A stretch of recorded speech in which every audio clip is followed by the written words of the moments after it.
Welcome, one and all. Adam has a podcast, episode 31. Come in, relax, take your shoes off, take your socks off. Not you, Jake, your feet absolutely stinking. Actually, tell your missus to take her shoes off though. She's got bare muddy boots there. Let's relax, guys. Let's get comfortable. Let's talk about what's going on in the world right now. I did a joke today, which obviously shouldn't be out of the norm. I'm a stand-up comedian. I should be doing jokes. Adam, come on, Adam, you should be doing jokes all the time. It was a new joke. Adam, you should be doing new jokes all the time. What this was is basically Live at the Apollo. Whenever a comedian goes on Live at the Apollo nowadays, they put on a little social media picture of them stood outside their dressing room door, and there's a little A4 piece of paper printed out, and it says Live at the Apollo and has the person's name on it. So let's just say John Smith. So Live at the Apollo, John Smith. And they'll stand next to it and they'll point at it like that, like, whoa, yeah. Because obviously going on Live at the Apollo, it is a career milestone. Like, it's one of the things as a stand-up comedian that people, when they ask you, when they find out that you've done stand-up comedy, they ask you, have you done Live at the Apollo? Why don't you do Live at the Apollo? As if Live at the Apollo is this easily attainable thing where you just knock on a door and be like, hiya, mate. Any chance I can get on tonight? No, Live at the Apollo is the kind of thing where basically producers go out and they scout for who they want to have on it. Now, how do they scout that? I don't know. What shows are they going to? Are they looking online? I imagine so, they're looking online. And I imagine that they've got agents of acts getting in their ears being like, oh, you should have my person on. And then they have a little look into that person and go, yeah, we'll have them on. So this is the rough process. Now, if I knew exactly the process, I would have been on it by now, because I would have made it a goal to be like, right, these are the places that they research. I need to be in these places to give myself a shot of being on Live at the Apollo, because it is something that I would absolutely love to do. Because one, it's a goal for yourself to be like, right, if I can do that, then it's a bit of a cosign from the industry that I'm at least of a certain standard and that I've reached a certain level in stand-up. Then after that, you start to get more work, because obviously you've done one of the biggest things a British stand-up comedian can do, which is go on Live at the Apollo. As soon as people start putting you on their poster with that little label, more and more tickets will sell. It's a simple thing, because people recognize that logo and they associate that with quality. However, Live at the Apollo was announced today that it's been axed by the BBC. It's no longer going to be on the BBC. Now, I think it will find a home somewhere else. I think the new channel, it used to be called Dave, whatever that channel is called now, I think they'll take it on, because I think they're the ones who took on Mock the Week, so I think they'll take this on as well, and it should carry on. And hopefully, touch wood, one day I can go on that version of Live at the Apollo. That would be a great thing to do. But I've had this joke in my mind for a while, and it's a visual joke, so I'm going to have to explain it because I don't have the visuals with me right now. And essentially, what it is, the joke is I recreate that picture that everyone makes at Live at the Apollo. Because all you need is a door, a camera, yourself, and a colour printer. So I had this idea and I mentioned it to the Pokemon card shop lads, because they've got a colour printer. So I said, oh, one day I need to borrow that colour printer for something. And they were like, yeah, come round now. And I was like, well, I'm not in a rush to do this joke. I'll do it at any time. Then today, when I saw that Live at the Apollo was being asked, I thought, you know what? It's about time I did this joke. So I went round there, we printed it off, boom, Live at the Apollo, Adam Manoir, stuck it on the door. I took a little selfie of myself like that. Put it online with the caption, I've had to keep quiet about this, but now I can finally talk about it after years and years of hard work in the comedy circuit, starting on the open mic nights, building myself up to the shows that give you just £10 to cover your expenses, then breaking through onto the pro circuit. All the hard work has been worth it, because now I can finally announce that I can finally afford a colour printer and I can make signs like this. That is the post, right? Funny little joke. Not a hilarious joke, but it's a funny little joke, right? I feel bad. Guys, let me tell you right now, I feel bad, because I'm guilty of this as well. I see things on social media, I don't read the full caption, and I just go with whatever it says. I've had so many people comment, direct message me, WhatsApp me, whatever, to be like, oh my, I'm so proud of you, mate. Congratulations, like you deserve this. And then I feel really bad because I'm like, I'm hoodwinking people, which I don't want to hoodwink them. I've put all the stuff there in the text because that's the joke, that's the full joke there, and the picture is what like it accentuates the joke. But people aren't reading it, and then I know that anyone who then goes out of their way to congratulate me, those are the real ones. Those are the ones who've got your back. Those are the ones who've been supporting you behind the scenes. They're the ones who want to see you do well.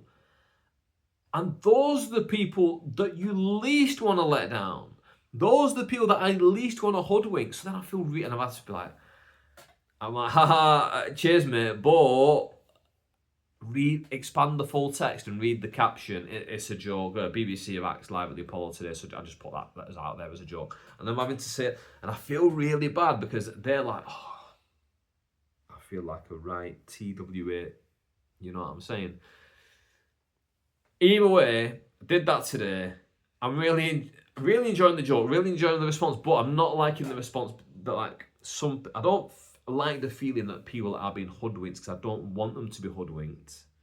I don't want them to falsely believe I'm on live at the Apollo. That's another thing as well. Anyone who falsely believes I'm on live at the Apollo and then they find out that I'm not, they'll feel like I lied to them when I'm not trying to lie. I've just tried to do a little joke. That's all I'm trying to do. I'm not trying to mislead you and make you believe this. I want you to believe it for the 10 seconds that you're reading the caption. That's the only time I want you to. But if you don't read the caption, then you're going to go away and believe it. I guess the positive thing is that anyone that does believe it, especially anyone who's seen me live and do stand-up, they obviously must think that I'm of a certain calibre that I could be on live at the Apollo. Now, at the same time, live at the Apollo has had a bit of a stick recently, and people have said that it's gone downhill a little bit. I've not watched it for a long time, so I cannot comment. However, maybe people will be like, yeah, of course I'll have you on it because it's gone downhill, and then that would make me feel a bit bad as well. But yeah, either way, did that joke today. I was happy with it, had a bit of a giggle about it, but then when people started to believe it, now I just feel bad. Gigs coming up, I told you last week, didn't I? I'm going to be in Preston Thursday night at the Aviary. I'm going to be, by the time you see this, it'll already be online, but you can watch it on Catch Up, listen to it on Catch Up. Bolton FM, 8 till 10 Wednesday night, so you can go and check that out.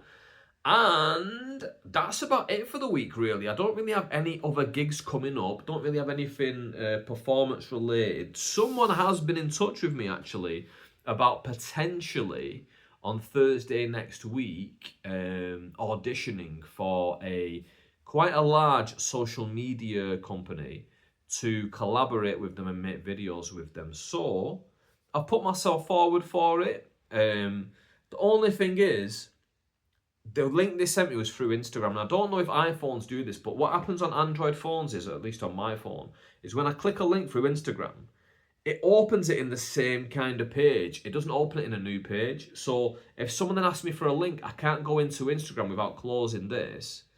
So when they've asked me in the little sheet that they've asked you for the information, and they say, oh, give us a sample of your work, I can't give them a link, so I've just had to put my art, and hopefully that's enough. Now, I genuinely think that if I was on their end and someone had sent that in, I just wouldn't even bother going on their thing, and I wouldn't even bother looking into them any further. And because they're going to get loads of people, because essentially what happened was they followed me, and I noticed it about 12 o'clock today, and then they were only following like a small number of people, let's say 250 people, so that for a social media page is nothing. So I thought I'd click on it, see who else they're following. And they're following like a ton of Manchester acts. And it says that in the message that they've sent me, and it's popped up in like a separate page I didn't even know Instagram had, where it's like partnership request. I'm like, ooh, partnership request, that seems quite formal. And then you read through it, and I'm like, when I'm reading through it, they go, oh, we're trying to link up with Manchester comedians for a long-term thing, to like have like a long-term collaboration. And I thought they've probably sent this to like, poof, 100 acts, if not more. Now, they want to see about 20-ish people. So I've put myself forward for it. I'll see what happens. If they give me a slot to attend, I can go and attend on Thursday, and then yeah, that should be good. That should be good. And hopefully it will lead to something. It's about sketch stuff though, which I don't really do a lot of sketches. I used to do more sketches, but now I find this better results just by doing talking to camera stuff and like it's a format of sketch, but it's more like reality based. Like, oh, I just did this and da-da-da-da. Even though I didn't really actually do it, I'm kind of talking through what I did. I guess I could make those sketches, but it's just a bit more complex. Right. I think that's enough with comedy talk. I want to talk to you about something a little bit different. I feel like a Jehovah's Witness. I've knocked on your door. I'm loving this knocking on wood trick I'm doing right here. I don't know, 3 times I've done it now. Right. I love wrestling cards. I've talked about it before, but I've never really dived too far into it. And I'm a bit of a geek when it comes to wrestling, right? Especially these wrestling cards. And I'm not someone who hides parts of my personality. I like to see myself as quite an open book and quite honest with people.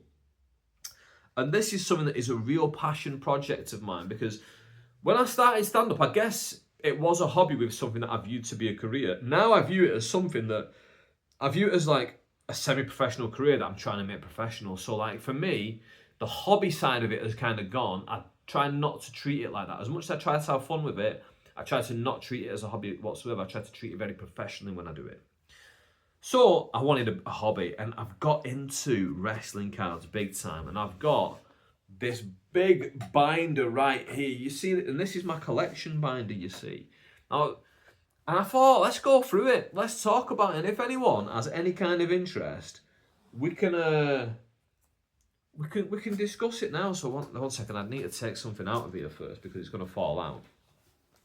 And I guess we could discuss that part at the end. But yeah, this is my binder. In fact, let's put this microphone down. Let's put it down. So, whoa, I'm loving this already. I'm loving. People won't show you this stuff because this is like 40-year-old virgin territory right here. But like, obviously, me being a wrestling fan's not enough, is it? Me being a wrestling fan is not enough. Obviously, I have to do more than just be a wrestling fan.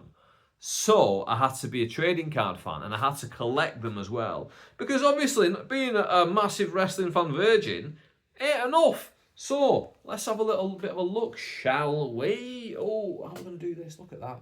So this is page number 1, right? So who do I collect? What do I collect? Oh, what can I tell you about these people here? So I collect all the WWE champions, the main guy in the WWE, the main champion. I collect them, and the reason why I did it is because I like opening wrestling cards, and it's, as a Muslim, we're not supposed to gamble, right? But like opening cards is like a bit like a gamble because you don't know what's going to be inside, but you know you're buying cards inside, and you know roughly what they're going to be. You just don't know if you're going to get one that's really, really good. And I think this kind of scratches that itch of like the excitement of not knowing if you're going to hit big. Does that make sense? So I've collected wrestling cards for a while, and then I thought to myself, do you know what? I'll just don't take this. I've got to. Who do I collect? Like, what is the point in collecting? I can't just keep buying and buying and buying and scratching this. That's what an addict does, isn't it? So I thought, right, I will collect the people who are the WWE champion, because in my mind, I think that like, hopefully one day, inshallah, I can pass this down to my future children. And they can be like, oh, these are the cards that Dad collected for years. Let's take them down to the pawn shop and see what they're worth. And they can price them up, and hopefully they'll be worth a little something, and they can go up in value as well. So that's why I focus on these. So let's talk through them, shall we? Let's give you a bit. This as well, we're going to go through a bit of wrestling history right now with these cards right here. So my guy here, number 1. Right. Look at that. Number 1 there, top corner, over here, under my chin, Bruno Sammartino. He's the first guy in the binder. What do you need to know about Bruno Sammartino? Bruno Sammartino was the longest reigning WWE champion of all time. He held the belt for about 7 years. Now, sadly, Bruno is no longer with us, so if you want one of his autograph cards, you have got to fight with the people who already have them. Now, the wrestling cards hobby itself, it wasn't that big when Bruno was alive. Since his passing, that's when it's kind of got a little bit bigger. So there weren't as many cards produced in those days. So it's, even though there are some out there and you can go on eBay at any time and find one on there, finding one for a decent price is a completely different story. So getting hold of this, and as you can see, that's him 1970 style there in the top corner, Bruno Sammartino. Getting hold of that, I was buzzing with it and very, very happy. The only thing is, it's what you call a sticker auto. So when the companies try and get these signed, it's very hard to take like a big box of, like all these boxes of cards and just go to the wrestlers and go, right, we want you all to sign all of these and da-da-da-da-da. So what they do is, sometimes they'll just take an A4 sheet full of stickers, like see-through ones, and they'll get them to sign them all, and then they'll apply those stickers to the cards, because that way it's still an autograph card. But some fans don't like them as much because they just like the idea that they signed them on hand, they held that actual card. Does that make sense? So it has a little bit less of a value in some people's eyes, but for me, especially when you're looking at someone like Bruno Sammartino, I thought, you know what, you just got to dive in there and get it. So there's Bruno, WWE champion for many, many years. Now, the next guy there's 3 cards in a row. Now, those 3 cards are all the complete opposite of that. Those 3 cards are all signed on the actual card themselves, and that is Ivan Koloff, right? Ivan Koloff was like, he was an American guy, I don't think he was Canadian actually, but he played a Russian and he played this big bad guy back in the 1970s when Bruno Sammartino was the champion. And in those days, professional wrestling, it was the WWF, triple WF, well, so 6 U's F in those days. And it was very ethnic. So they wanted like the Italian guy, they wanted the Polish guy, they wanted the Puerto Rican guy, they wanted all this. And he was the Russian villain. Bruno Sammartino was the Italian superhero, born in Abruzzi, Italy, travelled as an immigrant to America and lived out the American dream, became the champion, headlined Madison Square Garden maybe more times than anyone who's ever lived. He was a genuine legend in that Italian community in that era in New York City. If you speak to any of the elder Italian people in New York City and you go, tell me something about Bruno Sammartino, their eyes will light up. They'll tell you the glory days of Bruno Sammartino.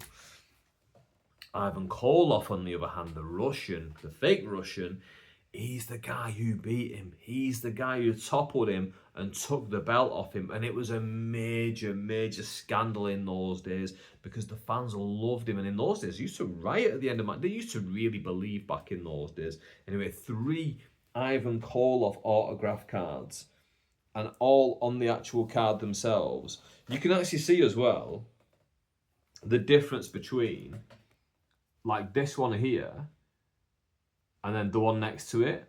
The one I think he's passed as well now. The one next to it is when he was a bit older, his hand's a little bit more shaky, so the signature isn't as clear compared to this one, which he signed about maybe 10 or so years before he passed.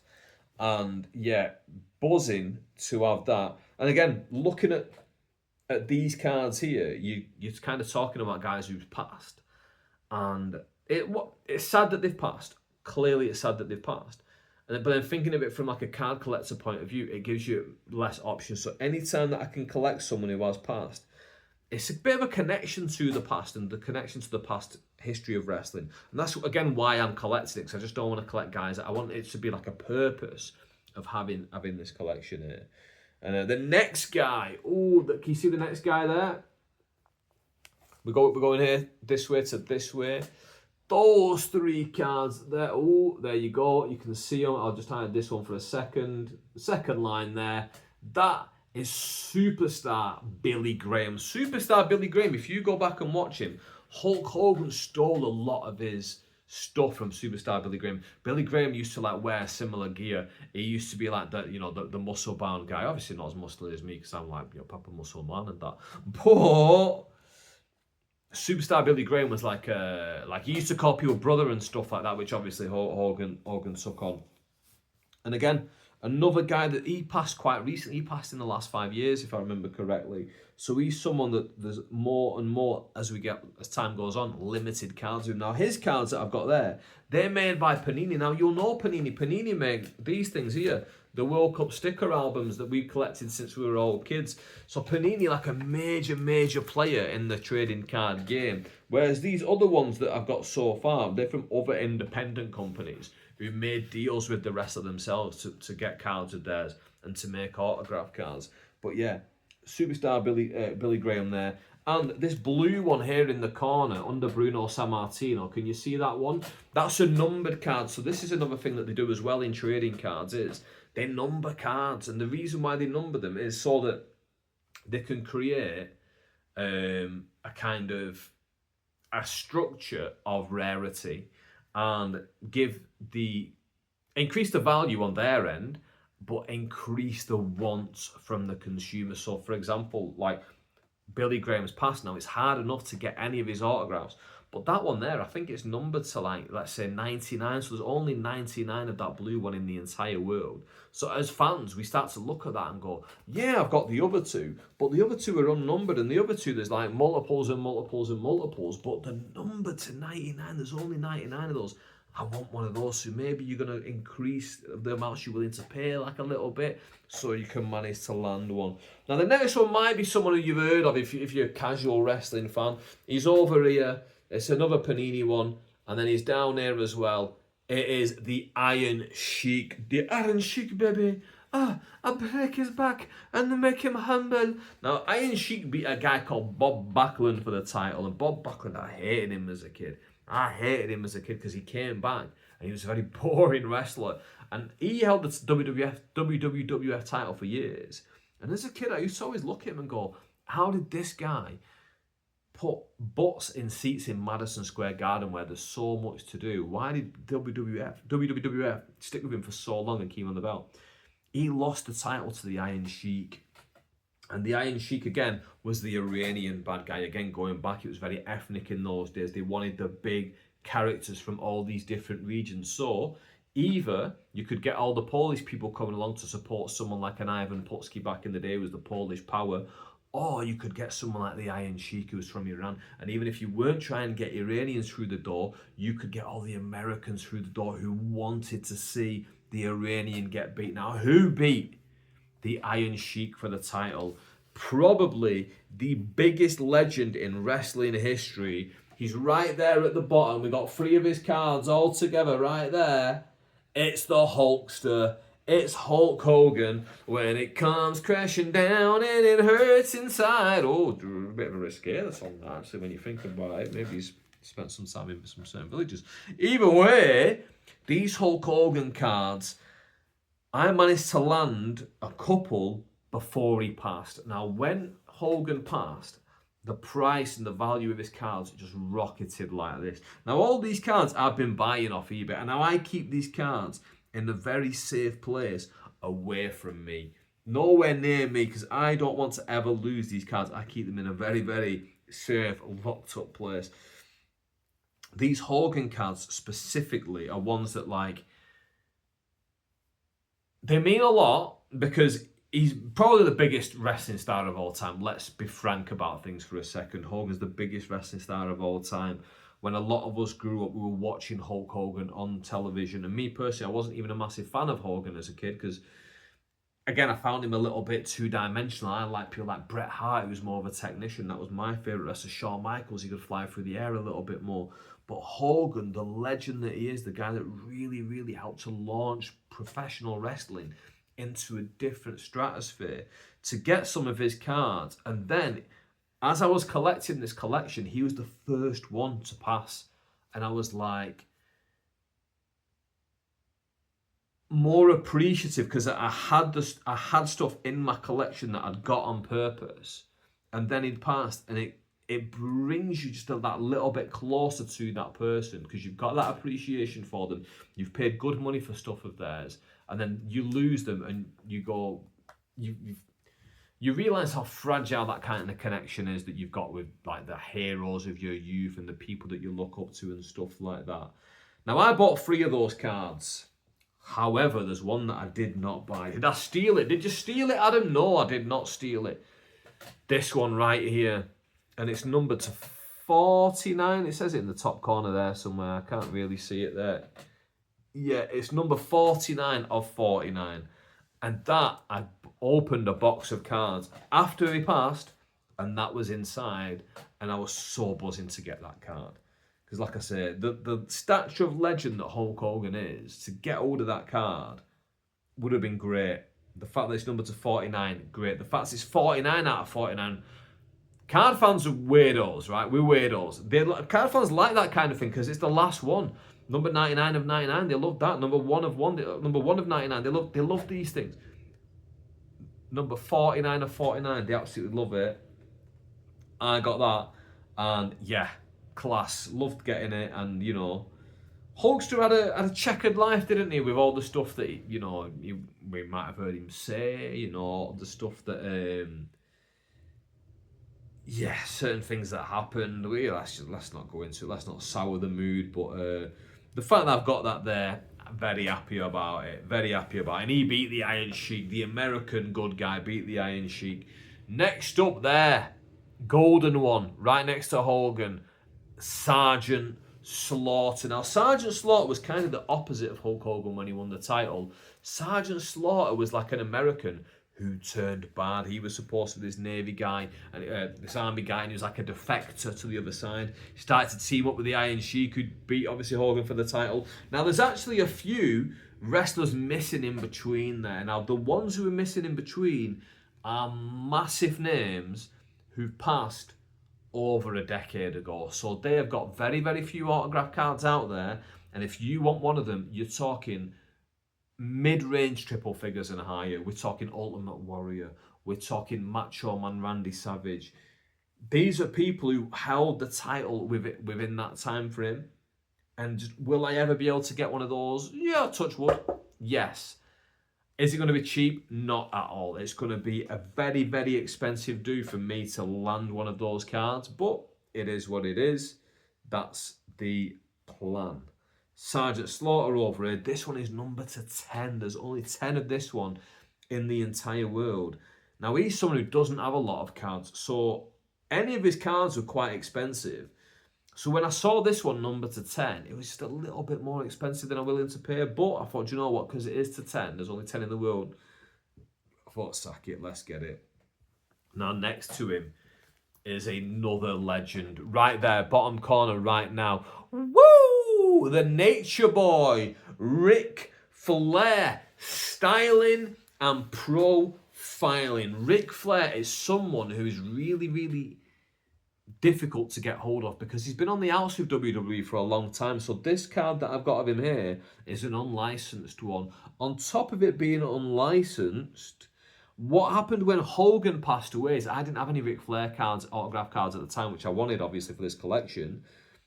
When Hogan passed away, a lot of people started to go, ooh, we need to buy a Ric Flair now because, you know, Ric Flair is a similar age. Bless him, he's not going to be with us forever. And as the Hogan cards exploded in price upon Hogan's passing, the same will probably happen for Ric Flair. So a lot of people started to buy Ric Flair and the price just shot up so high. I managed to get this one at a decent price. I can't remember what the price was, but was happy to get it. Next to him right there, bottom corner. My favourite wrestler of all time, Bret the Hitman Hart. This is an unofficial one as well. This is made by a company called Leaf. A lot of these are made by a company called Leaf because they're the ones who go out the way and make these deals with the wrestlers. And again, buzzing to got hold of it.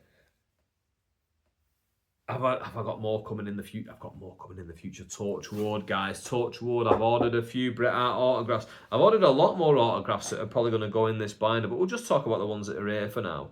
But yeah, I need more Bret Hart representation, to be quite frank with you. I've also got loads of space in the back of this as well. I thought I've got hundreds and hundreds of spare pockets. Next up, look at all of those. There's 8 of them all together. Kevin Nash. Now, the interesting one is these two right here. Can you see the two kind of like goldy kind of coloured ones in the bottom corner now? One of them is inscribed Big Sexy Kevin Nash, which was his nickname. And the other one is inscripted Obama '08. So these were cards from 2008. And obviously he wanted Obama to win, so he just scribbled Obama '08 on the bottom of this sticker.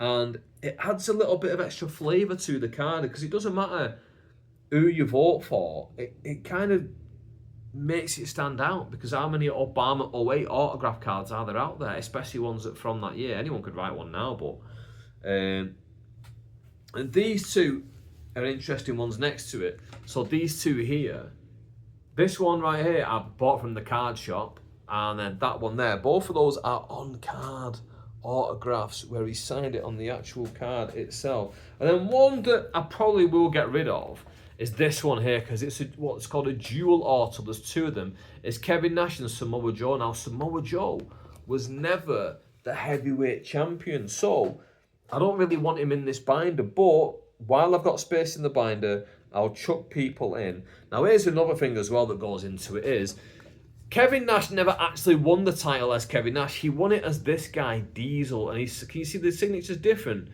That's the Diesel signature. That's the Kevin Nash signature. So I really just want him as Diesel. Now, he's as Diesel in this picture, but he signed it as Kevin Nash. That's a bit more borderline, but ideally, I think I would like it more to be just all Diesels. But beggars can't be choosers. Let's fill the binder first. Let's move on from there. Once I fill the binder as well, that will give me space to sell a lot of these, make a little bit of money back, hopefully profit on those cards, and then that will kind of help invest further into the rest of it.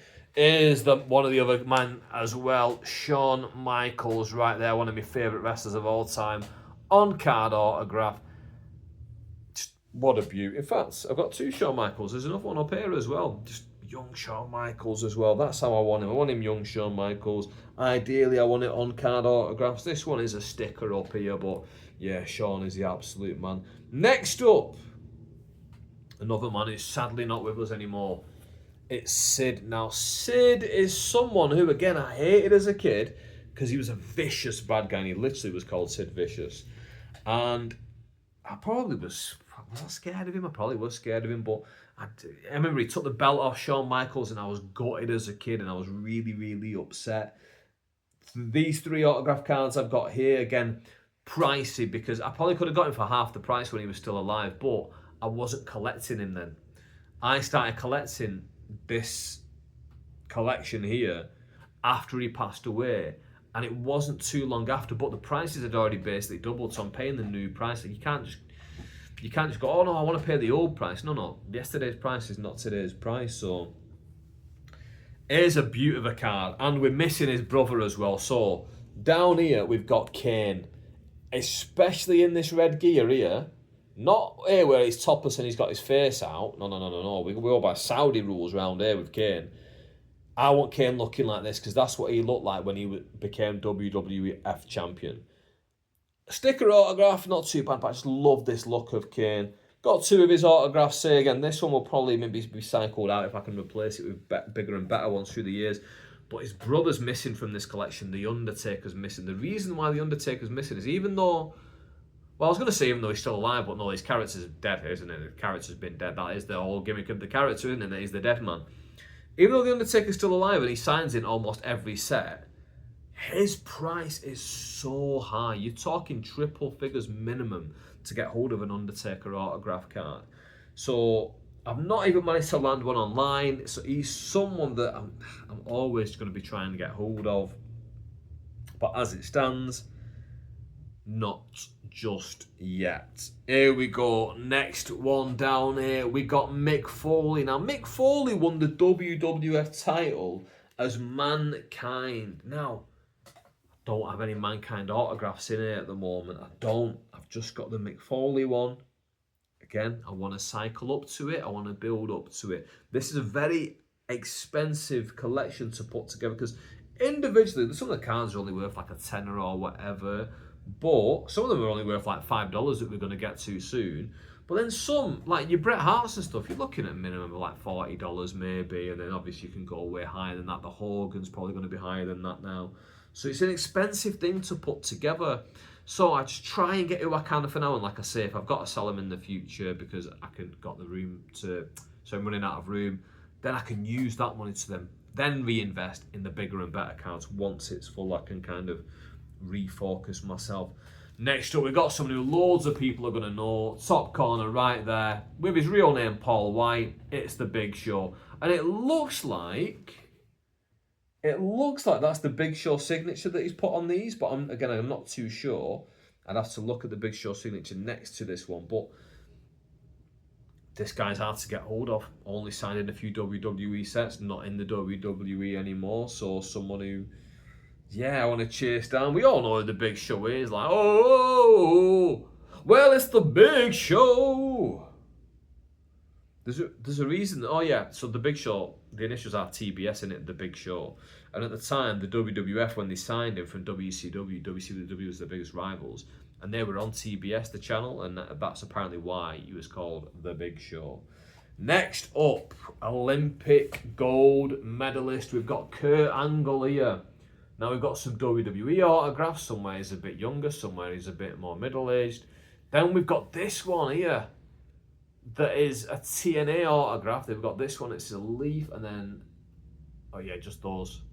I know, the one in the top corner as well. So some Kurt Angles there popping off. Kurt Angle. Now we might be getting more into the zone where some of you lot might have watched wrestling, more recent people who started maybe around the 2000s.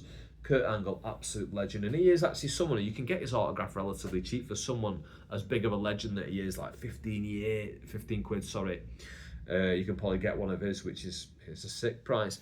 Next one, I'll be honest, I don't know if it's real or not. Now, I bought this in a bundle on eBay, and it's this one down here. Now, it does look real to me. It's just a regular card of Chris Jericho where he signed it in like felt tip pen. Now, there are loads of these people who go and linger outside airports and they ask the wrestlers for autographs. I bought a little bundle of these kind of autographs, but I don't know if they're real or not, or if they're just four fakes that were just shoved together. I honestly don't know. But because Jericho belongs in this collection, and as you can see, I don't have anything else of his, I'm happy to keep it for now. But that will be probably one of the first ones that I get rid of eventually when it comes to filling this binder and moving on. Next is someone I'm surprised I've only got one card of, but I do have more coming. It's down here, fingertip right there. It's JBL Bradshaw. Bradshaw used to be one of the acolytes, then he left Farouk Ron Simmons and he became JBL. He was a commentator for a while, so some of his autographs you can get cheap. You could get them at one point for about $9, so not too expensive. It is someone who I did think was going to be way more expensive. Down here, can you see that? My fingers are on them. We've got Edge there. Look at that. Edge with his on-card autograph. This is the first in it that's a relic as well. That's got a piece of his gear in there, maybe a piece of his t-shirt. And then top side over here, you got two Edge autographs. One where he's doing a spear, one of his patented moves. And then another leaf one where it's a sticker autograph. It's not a official one. Yeah, currently in AEW, so he'll be signing cards under his his real name, which is Adam Copeland, or his nickname there, which is Cope. So he'll be doing that. Then next, this was maybe my last favourite wrestler as a kid. Top corner right there. Boom, Rob Van Dam. That's the RVD signature logo, and that's his 5-star that he puts on there for his 5-star frog splash. Keep quiet. We've got this one right here. Can you see that one there? That's a sideways one, which we don't really like as much, but it's the full autograph. It's not just RVD. It's Rob Van Dam. It's from TNA, so again, will I keep it? Will I not? That's another thing. Is really ideally you want them all. If I could design a dream card of each one of these wrestlers, it would be them holding the belt. It would be an on-card autograph and it'd be made by WWE. That, for me, and that's the perfect thing for me. Next up, massive cult favourite. Can you see him down in this bottom corner? A bit of glare on him there. You can see him better. Jeff Hardy with this weird autograph. Can you see that there next to my ring finger? Very weird autograph that he has there, where it's like a bit of a print symbol. Next to him, we got Dave Bautista. Dave Bautista's a really hard one to hunt down. His cost you probably a minimum of $50. And the reason why it's hard, because he's just not really with any wrestling company ever. So if you want an autograph card of his, you're probably going to get more chance getting something like a Guardians of the Galaxy coming out of his rather than a wrestling one. He needs to make a better deal with the wrestlers and do that. Here's someone who's very interesting that it's harder to get hold of his autographs. This guy down here, Sheamus. Now, I did used to have an autograph card of Sheamus. I got it for $5. I sold it for about 20 quid. Before I was collecting this collection, I regret it. I want that to be right next to me, but you know, what can you do? What can you do? You can't really complain too much. Oh, and now next up, we've got someone who was one of the most hated wrestlers. It's The Miz. Now, this card is one of the more interesting ones in the collection for me, because I pulled this myself. I opened this box back when I was just opening for the fun of it. I didn't have a collection. I had that card on eBay for so long, nobody bought it. And then when I made this collection, I thought, oh, Miz goes in there. I've got a Miz autograph. Pulled it out of there and put it in. I've got a few Miz autographs, but the next guy, he was a tough one to land. Very tough one to land. Right here under my fingers. CM Punk. And then next to him as well, Rey Mysterio. Let's just talk about them both together. Rey Mysterio's tougher than I expect, because again, he's been around for a long time. CM Punk wasn't around for a long time, and that's why it's hard to get his autograph. This one here, it's called an undercard parallel. They call it disco, well, like a disco one. Can you see that? The way that it like shimmers and that. I got that probably for a decent deal, but again, Punk is an hard one to get. Rey Mysterio, he signed it on the card. He signs it Ray619. Can you see that? Next up here's a really tough one. Alberto Del Rio. He's someone who I didn't really see for a long time. And then this one, and then this other one. These relic autograph cards. They both came up from the same seller. And for the level of wrestler that he was in the WWE and for his level of popularity, I overpaid for those cards. But for the market value, I probably got a really, really good deal, because they just don't pop up very often, and he's just someone who doesn't really have a lot out there. So to get hold of those was good. We're getting towards the end of this, guys. I know you might be thinking like, boring. No, I'm loving this, guys. Come on, let's go through my PC. They call it a PC, a personal collection. Here we go. Next up, right next to my fingers, Daniel Bryan. As an adult, he was my first favourite wrestler as an adult. And this happened around WrestleMania 30. When I went to WrestleMania 30, and it was the whole Yes movement and all the fans were getting behind him. I really, and that's why these cards, to me, I like them both loads, because this one here, this one is on card, or can you see he's written it on card, and then the next one here is a sticker, but this is in the middle of As I Loved Him, and he's doing the yes thing where he thrusts his arms up in the air as a point, and then the fans go, yes, yes, yes. Again, tough one to get hold of, because he's not in the WWE anymore, so in fact, he doesn't even wrestle anymore, so he's a bit of a tough one to get hold of, but someone who, it's got an interesting value in there, because I thought he'd just be a bit cheaper. Next person whose prices probably should be way higher, Seth Rollins. Now, this is an on-card or right here. It's numbered to 99 as well. I remember getting that for a pinch. I got it for maybe about $20-something at a time when I wasn't collecting this. But I remember thinking to myself that I think Seth Rollins one day is going to be like an all-time legend. People are going to really, really look back at him and want his stuff. So I'm just going to go on and try and find a cheap autograph of his. And then it might have took me a few weeks, but I ended up finding this one at a pinch. And I thought, what a great, great price that is. And then this one down here, this one, I managed to get that at a reasonable price. And it came with a regular card that's numbered to 25. So I thought, that one that's numbered to 25, that can at least, I can sell that now, get rid of that, keep the autograph card. And look what I was saying before. Ideally, I want them holding the belt. He's holding the belt. It's a relic patch as well. So this is part of the ring from Money in the Bank that year when he obviously was the champion. The next guy, oh, maybe the biggest guy in wrestling right now. We're talking Roman Reigns down here. Look, there you go. Roman Reigns 1 and 2. Look, we've got all the shield together here. Seth Rollins, Roman Reigns, Dean Ambrose. Yeah. This one's an on-card auto. Now, down here in this corner, there's like a slight bit of damage, which I didn't see when I bought it. And I was a little bit annoyed, and I asked the guy, what can we do in terms of money back? And I thought, you know what? It's not even worth my time, so I didn't even bother. This is a sticker autograph, but this is obviously not a damaged card, so those are a bit 50-50 for me. This one here, by the way, I hate all three of these guys' autographs. So now we're getting into the zone of like lazy autographs. That's just SR for Seth Rollins, that's RR for Roman Reigns, and that's a DA for Dean Ambrose. Look how horrible that signature is there. Now, at least this one for Dean Ambrose up here, at least that one is on card. But just what a horrible, like lazy signature. Like, I get it, but it's very selfish of them to be like, oh, I've got to sit here all day, so I'm just going to sign them wherever I want.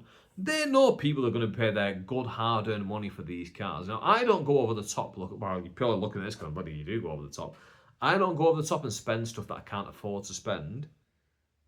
But some people do. Some people go mad for this stuff, and like, I would feel horrible like if I felt like I was shortchanging them.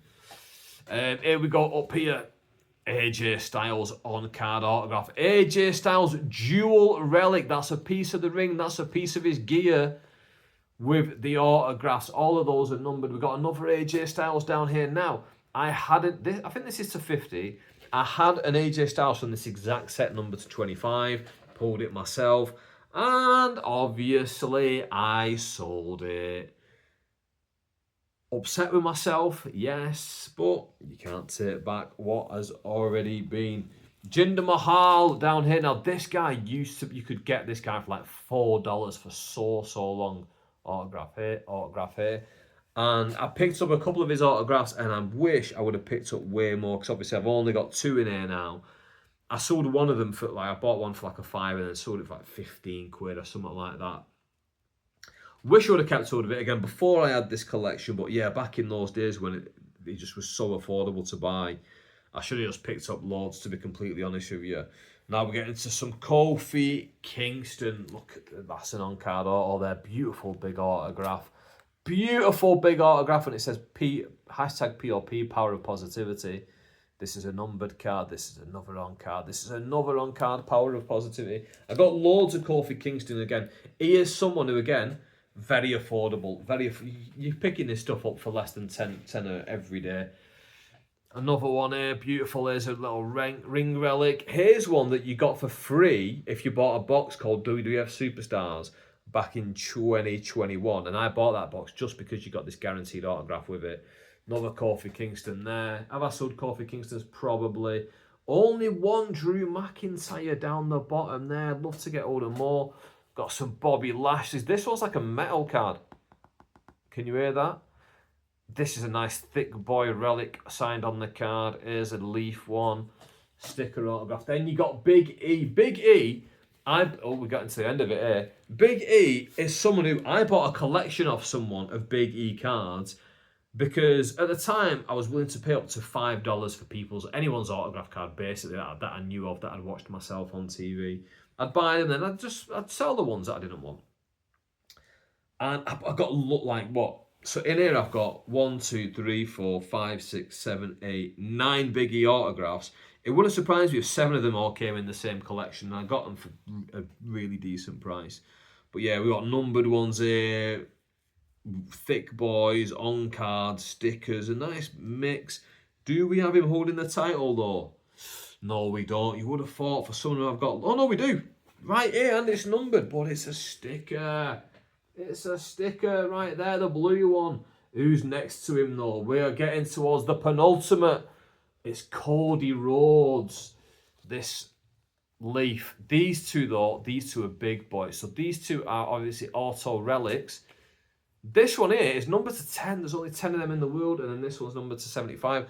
The only problem with these two is I bought them online, and the corners of these cards are damaged. But I'll be honest, I got them at a massive pinch. I paid about 115 quid for them both. You probably should be paying about 115 for each individually. Obviously, with the corner damage, that's what brings the price and the value down. But It is what it is. What can I do? Oh, one thing about Big E was he was the first ever autograph card that I pulled. I pulled it, and then I sold it for like £9 on eBay. And I thought, oh, I'm such an entrepreneur. I bought those packs for £9, and then I just sold the autograph for that. Now I can buy it even more. I wish I would have kept hold of that. My first autograph ever pulled, sold it. Hey, oh, what are you going to do? And then down here, the most recent new WWE champion, Sami Zayn, over here next to this finger. That's another one that I pulled myself, that I got out of a box before I had the collection. I had it on eBay for ages. Nobody wanted it. And then he won the title. Boom, took it straight down off eBay. Boom, straight in the binder. And then there's one card that isn't properly in the binder, and it's this one right here.